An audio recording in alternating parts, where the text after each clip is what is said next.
안녕하십니까. 9월 20일 OBS 뉴스 오늘 전원책의 훈수로 출발해 보도록 하겠습니다. 함께할 분 바로 소개합니다. 전원책 변호사 자리했습니다. 어서 오십시오. 예, 안녕하세요. 네. 이 시각 서울중앙지법에서 이재명 대표 공직선거법 위반 1심 재판이 진행되고 있습니다. 법정에 들어가기 전에 이재명 대표가 한 말 들어보시죠. 네, 검찰이 검찰 권력을 남용해서 증거도 조작하고 사건도 조작하고 정말 안쓰러울 만큼 노력하지만 다 사필 규정할 것이다. 네. 논평을 보니까 이번 사건만을 지칭하는 건 아닌 것 같고 4번의 재판이야 일주일이 있으니까요. 어쨌든 표적 기소다. 이런 얘기입니다. 자, 선거법 위반 사건인데 왜 빨리 결과를 내놓지 않느냐 늘 말씀하셨는데. 예. 저는 정말 깜짝 놀랐습니다. 오늘 이재명 대표가 보통은 이제 기자들을 막 질문하면 그냥 가버리거든요. 법정으로 그냥 들어가는데 오늘은 아주 준비된 멘트.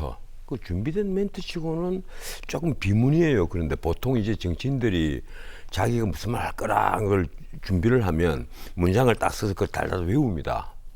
외우고 그리고 주변에도 다 의견을 구하기 때문에 비문은 거의 없어요. 예컨대 사필 규정할 것 이런 식의 표현은 안 쓴단 말이에요. 사필 규정일 것이다. 뭐 이건 모르겠는데 그런데 이재명 대표가 한 말이 정말 괴이해요. 제가 보기에는 뭔가 하면 한번 보세요.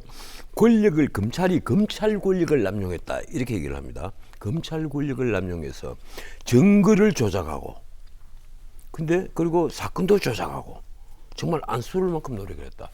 증거를 조작하고 사건을 조작했다는데 제가 이 공직선거법 위반 이번에 그 피의사실 2개 하나는 내가 시장일 때 김문기를 몰랐다. 이 사건요. 대한민국의 모든 언론이 다 달라붙어서 취재를 해서 이재명과 김문기의 모든 관계를 사사치 언론에 다 보도를 했습니다. 뭐 호주에 가기 전에는 어떻게 대면 보고를 했고 호주에 갔다 와서는 또 호주에 갈 때 어떻게 멤버가 체인지가 돼서 김문기가 들어갔고 호주에 가서 골프를 칠 때 카트를 김문기가 몰았고 뭐 그런 것부터 그리고 또 낚시까지 같이 갔고 그리고 나중에 김문기는 딸에게 아빠는 시장하고 이렇게 뭐 골프도 쳤다 이렇게 자랑도 하고 그리고 시장이 뭐 문자를 보냈다고 합니까? 그런 것도 이 아들에게 우리 아버지가 이렇게 인정을 받구나. 그런데도 김문기를 몰랐다. 이 언론이 다 추적을 한 거란 말이에요. 이게 한번 생각해 보세요. 2021년 12월 21일 성남 도시개발공사 사무실에서 김문기가 변사체로 발견이 됩니다. 그리고 발굴 이튿날 22일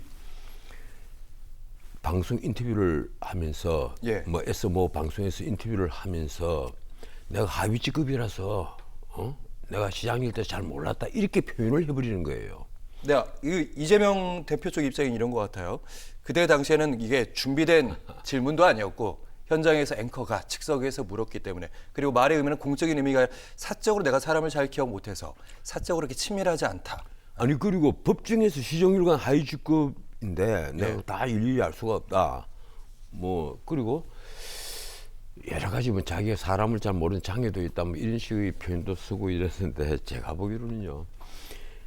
그런 그 재판을 이 6개월 안에 끝내야 되는 이 강행 규정인데도 앞에 강규태 부장판사가 이 재판을 1년 6개월, 뭐 1년 한 3, 4개월 있다가 바통을 넘겨줬습니다. 그런데 과연 검찰이 권력을 남용해서 증거를 조작한 게 있습니까? 내가 보기로는 언론이 이렇게 친밀하게 다 정말 탐정처럼 파헤쳐서 신문에 방송에 보도를 했는데 거기에 증거를 조작한다고요? 거기다가 또 백인동 사건은 어떻습니까?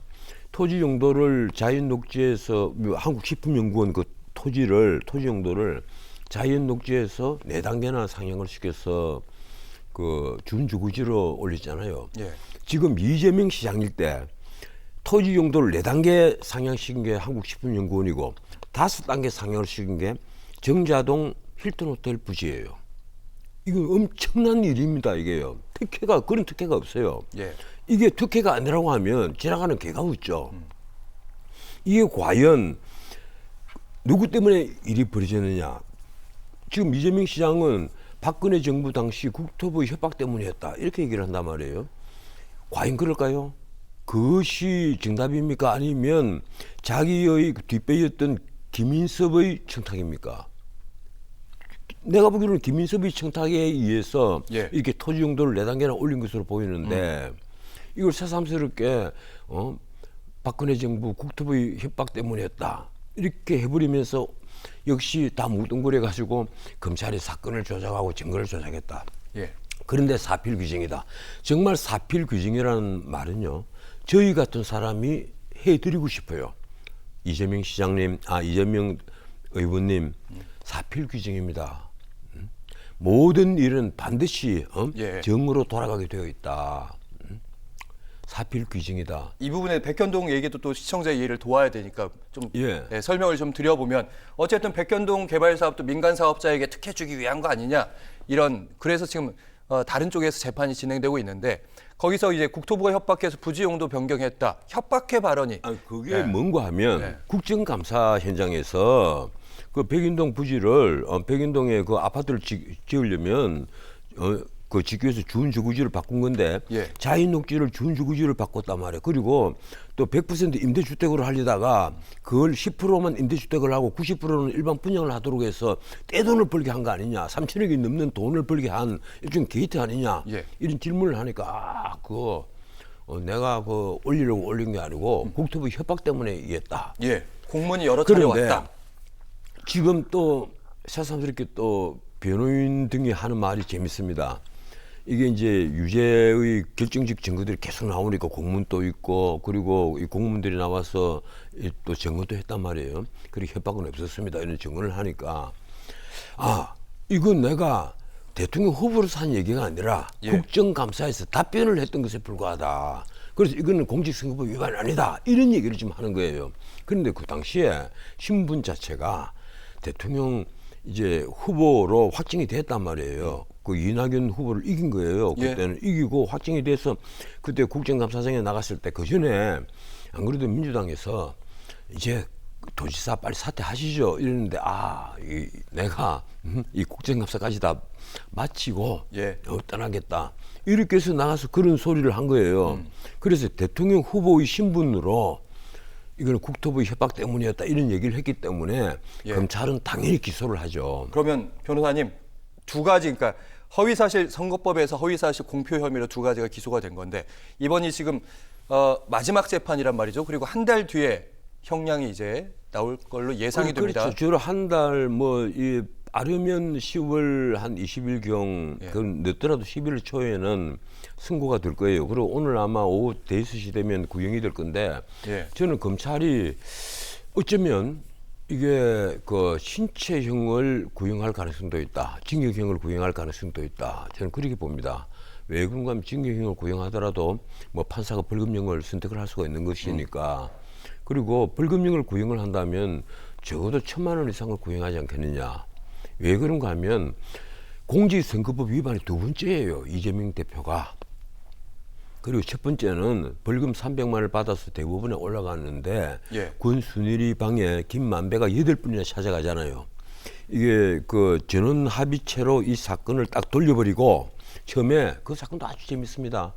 재판 연구관들이 그래 부장판사 나가기 전에 대부분의 재판 연구관들이 올라가요. 예. 아주 똑똑한 판사들이 이제 선발이 돼서 올라가는데 그래서 수많은 기록들을 검토해서 부진지를 다 붙여줍니다. 보고서 리포트를 냅니다.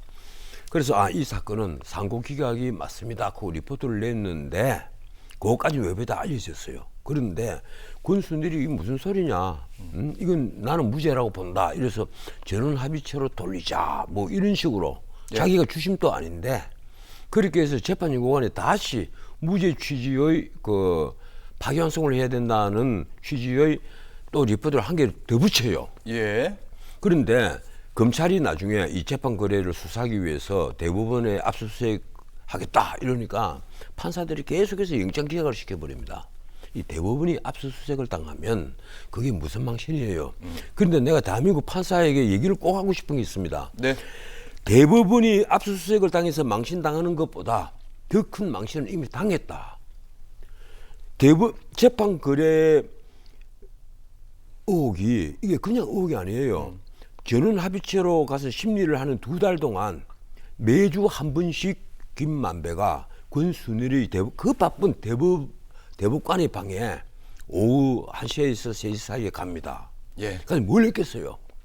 알겠습니다. 뭘 했겠습니까? 네, 알겠습니다. 그러니까 첫 번째 그 사건은 어쨌든 그 대법원 판결 무죄 취지로 파기환송됐고, 예. 그리고 파기환송돼서 이번이 이제 또 이재명 정치인 이재명이 완전히 살아난 거죠. 이번이 두 그때 번째 파기환송- 선거법 재판입니다. 예, 파기환송이 안 돼서 끝날 뻔했는데 했는데. 근데 이번이 두 번째란 말이에요. 알겠습니다. 두 번째인데다가 이분은 혐의가 하나가 아니라 두 개입니다. 하나는 김문기를 몰랐다. 이게 왜 중요한가 하면 대장동 사건을 은폐하기 위해서 김문기를 몰랐다고 얘기를 한 거예요. 예. 목적이 따로 있는 거예요. 그리고 백인동 사건은 문자 그대로 이것도 하나의 게이트란 말이에요. 지금 전부 다 병합을 해가지고 백인동, 대장동에다가 미래신도시 병합했죠. 거기다 서울FC 훈금 사건 병합했잖아요. 예. 요 얘기는 아마 한 달 뒤에 그리고 한 열흘 뒤에 다시 한번 또 위준교사 혐의 더 얘기 나오기 때문에 위준교사가 이제 이달 말에 그때 다시 한번 하시죠. 예, 이달 말에 또 결심을 합니다. 알겠습니다. 그때 한번 다시 한번 하시죠.